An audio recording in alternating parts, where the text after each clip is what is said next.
आज का सवाल मुझसे पूछा है अमित ने। अमित जानना चाहते हैं कि भारत में इंटर्नशिप की क्या-क्या अपॉर्चुनिटीज हैं। अगर हम इंटर्नशिप की अपॉर्चुनिटीज की बात करें तो बहुत सारी अपॉर्चुनिटीज हैं। इनफैक्ट अगर आप पिछले 10 सालों का ट्रेंड देखते हैं तो इंटर्नशिप अपॉर्चुनिटीज बहुत ज्यादा बढ़ के आ रही हैं। 70% से ज्यादा जो स्टूडेंट्स हैं वो एक तरीके से इंटर्नशिप्स में एनग्रॉस हो रहे हैं, एनरोल हो रहे हैं।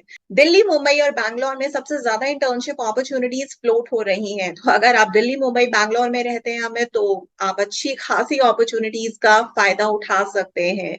इसके अलावा अगर आप स्टाइपेंड की बात करते हैं, कितना आपको पैसा मिल सकता है इंटर्नशिप्स में। आजकल तो हर इंटर्नशिप जो है वो एक तरीके से पेड है। मैक्सिमम इंटर्नशिप्स जो फ्लोट हो रही हैं उन सारे के सारे इंटर्नशिप्स में मिनिमम 6,000 स्टाइपेंड और मैक्स टू मैक्स तो आपको पता ही है 75,000 ऑन एन एवरेज स्टाइपेंड जा रहा है। जाहिर सी बात है ये सिर्फ स्टाइपेंड रेस्ट्रिक्टेड इंटर्नशिप्स नहीं है, यानी कि सिर्फ और सिर्फ आपको स्टाइपेंड ही नहीं मिलेगा बल्कि उसके साथ बाकी पर्क्स और बेनिफिट्स भी होंगे। जैसे आपको ट्रैवल अलाउंस मिलेगा। सबसे ज्यादा इंटर्नशिप्स हमारे भारत देश में मैनेजमेंट, मीडिया और इंजीनियरिंग की फील्ड्स में हो रही हैं। अगर आप 60% से भी ज्यादा अपने चांसेस बढ़ाना चाहते हैं जॉब को पाने के, तो आपके रिज्यूम या सीवी में एक या दो इंटर्नशिप्स तो होनी ही होनी चाहिए, मस्ट ऐड है। 2022 का अगर आप डेटा उठा के देख लेंगे तो आपको पता चलेगा कि 90% से ज्यादा यूथ ने या वर्किंग प्रोफेशनल्स या फिर जो पोटेंशियल जॉब सीकर्स हैं उन्होंने इंटर्नशिप्स ग्रैब की है और उन्हें फिनिश किया है। इतना ज्यादा ट्रेंड बढ़ चुका है, लेकिन हाँ फिर भी भारत में अभी भी इतनी ज्यादा अवेयरनेस नहीं है इंटर्नशिप्स को लेके compare to the US market. लेकिन फिर भी ये जो अवेयरनेस है वो बहुत लॉन्ग वे चल के आ चुकी है। हाँ, अगर जरूरत से ज्यादा इंटर्नशिप्स आपने करी हैं और वो इंटर्नशिप्स आपके रिज्यूम या सीवी में दिखती हैं बकायदा और वो बहुत ज्यादा मल्टी डायरेक्शनल हैं, तो जब भी कोई एचआर आपके रिज्यूम या सीवी को पढ़ेगा तो उसको समझ में नहीं आएगा कि इतनी सारी इंटर्नशिप्स करने के बाद भी आपकी जॉब क्यों नहीं लगी। 2022 का डेटा हमें बताता है कि अभी भी 83% से ज्यादा इंडस्ट्रीज में अक्रॉस इंडिया टैलेंट की शॉर्टेज है। तो आप समझ सकते हैं कि इंटर्नशिप्स का तभी फायदा है जब आप इंटर्नशिप्स के थ्रू अपने आप को अच्छी तरीके से अपस्किल और क्रॉस स्किल कर रहे हैं।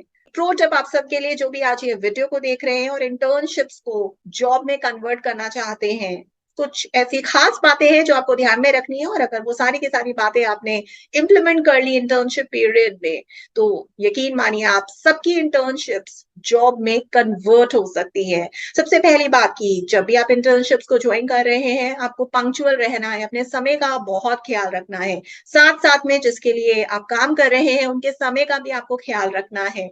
जाहिर सी बात है अगर आपने ऐसा कर लिया तो ये सबसे पहली सीढ़ी है जो आपने पार कर ली। दूसरी सीढ़ी में आपको रिसोर्सफुल बनना है, यानी कि पहले से ही टॉपिक या प्रोजेक्ट के बारे में पढ़ के जाइए। उसके जितने भी पीडीएफ या जर्नल्स या आर्टिकल्स या ब्लॉग्स या जो भी जानकारी आपको जहां से भी मिल सकती है, आजकल गूगल सर्च का जमाना है, आप कहीं से भी कुछ भी सर्च कर सकते हैं। पता करिए कहाँ से आपके प्रोजेक्ट या जिस भी टॉपिक के बारे में आपकी किसी मीटिंग में डिस्कशन होने वाला है या कोई भी जहां पे भी आपको सवाल पूछने का मौका मिल रहा है वहां पे आपको रिसोर्सफुल बनना है। पहले से ही उस टॉपिक, उस प्रोजेक्ट के बारे में, उस मीटिंग के एजेंडा के बारे में पढ़ के जाइए। जब आप पढ़ के जाएंगे तो आप एक रिसोर्सफुल पर्सन की तरह वहां पे इमर्ज होंगे, सब आप ही को देखेंगे। आप सवाल भी पूछ सकते हैं कि अभी तक सिर्फ इतनी स्टडी हुई है इस टॉपिक के बारे में, इसके आगे क्या। इंडस्ट्री ट्रेंड्स ये बोलते हैं, कंपेटिटिव एनालिसिस ये बोलती है, और हम इसमें कहाँ गैप फाइंड आउट करके आगे बढ़ सकते हैं। ज्यादा सवाल पूछना मायने नहीं रखता। इसके विपरीत अगर आप कम सवाल भी पूछेंगे लेकिन हाँ वो सारे के सारे सवाल रिसोर्सफुल होंगे, थॉटफुल होंगे, अच्छे खासे सवाल पूछने से आपकी दूसरी सीढ़ी इंटर्नशिप को जॉब में कन्वर्ट करने की पार हो जाएगी आसानी से। तीसरी सीढ़ी पे आपको क्या करना है, ज्यादा से ज्यादा रपो बिल्ड कीजिए, लोगों से बातचीत कीजिए, नेटवर्क फैलाइए। अगर आपका बॉस आपका मेंटोर बन सकता है तो बनाइए, उनसे ज्यादा से ज्यादा करियर गाइडेंस, करियर कोचिंग लीजिए, उनकी बात मानिए, उनसे पूछिए कि आपके करियर के लिए क्या सही है।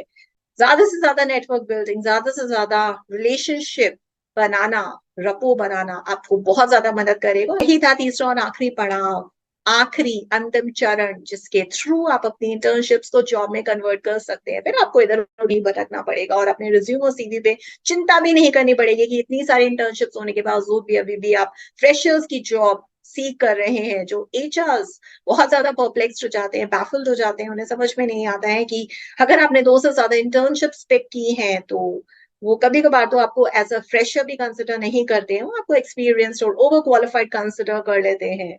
और फिर आपको फ्रेशर्स की जॉब भी नहीं मिल पाती है, भले तो अभी आपकी एक जॉब से भी शुरुआत नहीं हुई थी, अभी तो सिर्फ़ आपने 2 इंटर्नशिप्स की थी। आज के वीडियो को देखने के बाद से हमें आपको एक फेयर आइडिया मिल चुका होगा कि किस तरीके से हमारे भारत में इंटर्नशिप अपॉर्च्युनिटीज़ ट्रेंड पे चल रही हैं, कौन-कौन से सिटीज़ में आप इंटर्नशिप्स ग्रैब कर सकते हैं, कौन से फील्ड में ग्रैब कर सकते हैं, अपनी फील्ड से हट के भी ग्रैब कर सकते हैं, कितनी स्किल्स ओवरऑल आपको अपने रिज्यूम या सीवी में शो अप करनी है, कहाँ आप फ्रेशर्स की जॉब किस तरीके से ग्रैब कर सकते हैं, किस तरीके से आप अपनी इंटर्नशिप को जॉब में कन्वर्ट कर सकते हैं। इसके अलावा भी अगर आपके कोई और क्वेश्चंस हैं, तो आप रेगुलर बेसिस पे मुझसे पूछ सकते हैं। आगे आने वाले वीडियोज़ में मैं आप ही के सवालों के रेगुलर बेसिस पे जवाब देती रहूँगी।